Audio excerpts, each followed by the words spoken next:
the Deutsche Volkspolizei.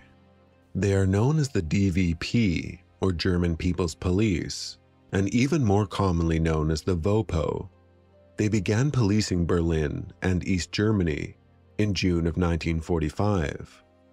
The Soviet Military Administration in Germany, or SVAG, began recruiting community-level German police only a few weeks after Germany's surrender. These men would wear Nazi state police uniforms, but with all former insignia removed, or older pre-1933 uniforms if available. This officer is wearing the famous Jaco helmet worn by German police starting after World War I. During the Third Reich, such helmets would have looked like this, worn by members of the Reich's protective police, sometimes called the Schupo. Germany's police force was highly controlled and regulated by the Nazi Party before and during World War II. However, before the Nazis came to power, it was a decentralized and constitutional institution. As the Third Reich politicized its police forces, so did the Soviet military administration do so in Germany. Many of the first men recruited for this new police force were Germans captured and converted to fight for the Soviet Union during the war, or known communist sympathizers, though many too were former loyal German soldiers or even Nazis, with their pasts overlooked for the sake of quickly filling the ranks. These men would help the Soviets police Berlin while simultaneously laying the foundations for the surveillance and control-oriented systems that would define the future German Democratic Republic. The introduction of these men came at an opportune time politically. Berlin was in ruins, and black market activity undermined Soviet control over essentials like rationing and labor. But it was also a good time for the Soviets to establish their influence.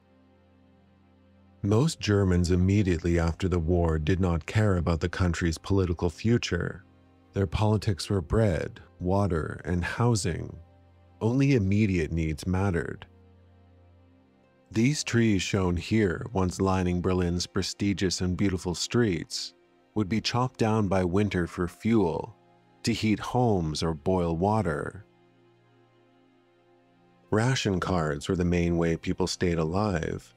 A worker's ration card gave you just enough, but a non-working ration card, this was card number 5, was called in the vernacular the hunger or cemetery card. Shortly after the war, the starving would frequent the Tiergarten, the remnant of one of Berlin's largest parks near the Brandenburg Gate. Here was the largest black market in the city, where citizens bartered any high-value items, from cameras to silverware to sex, traded to soldiers for food, cigarettes, or currency. The black market around the Brandenburg Gate flourished, in part because of Berlin's new temporary currency called Allied military marks. Its use was shared by the Allied powers. The Soviets would receive their back pay in this currency and could not convert it back to rubles when they went home. So they bought everything and anything of value that was transportable from German citizens and Americans alike. The Americans took advantage of their ability to transfer their Allied military marks into US dollars at a rate of 10-to-1. Many GIs sold their watches marked up by upwards of 50 times what they were worth back home. Paying out these marks became an overwhelming burden for the American Treasury Department.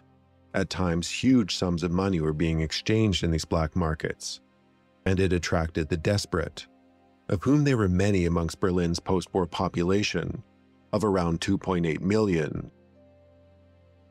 The majority of these Berlin citizens were women, the old, and children, and they were easily taken advantage of by men and gangs at these black markets. Unfortunately, the new German police functioned poorly. They could be violent, or they themselves take advantage of the black marketeers during raids. These early police forces had no training and were poorly equipped.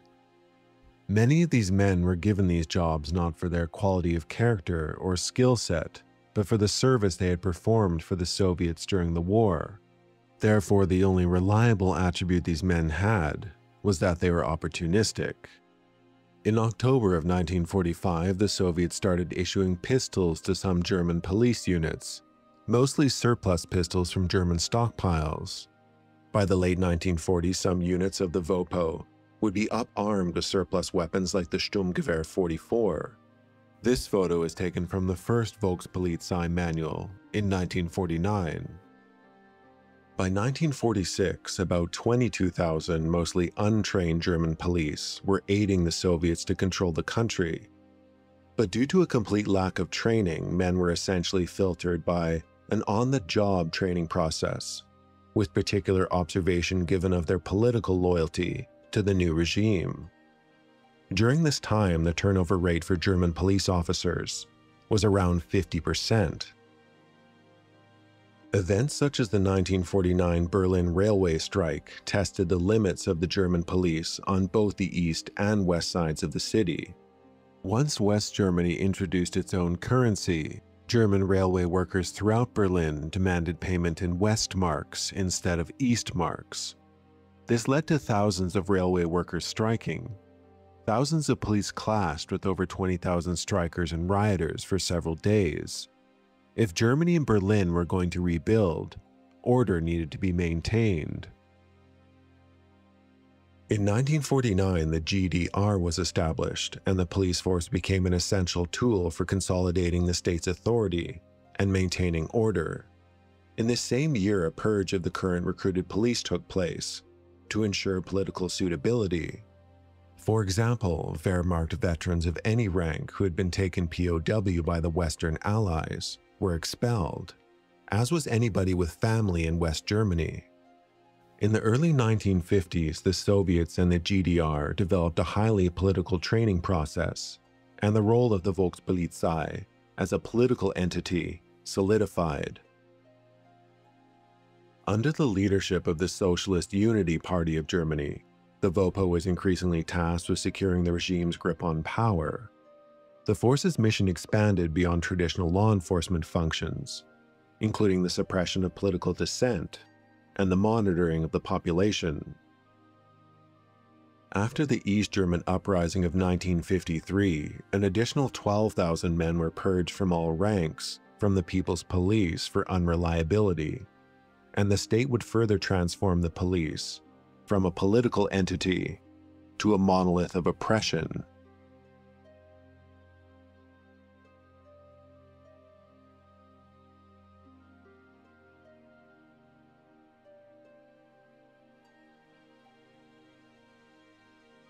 Alright, I'm Johnny, thanks for watching. Do remember it's heavily suggested you like the video and leave a comment. All actions and non-actions will be documented. So do leave your state-sanctioned opinion in the comments section, and as always, do take care and have a nice rest of your day.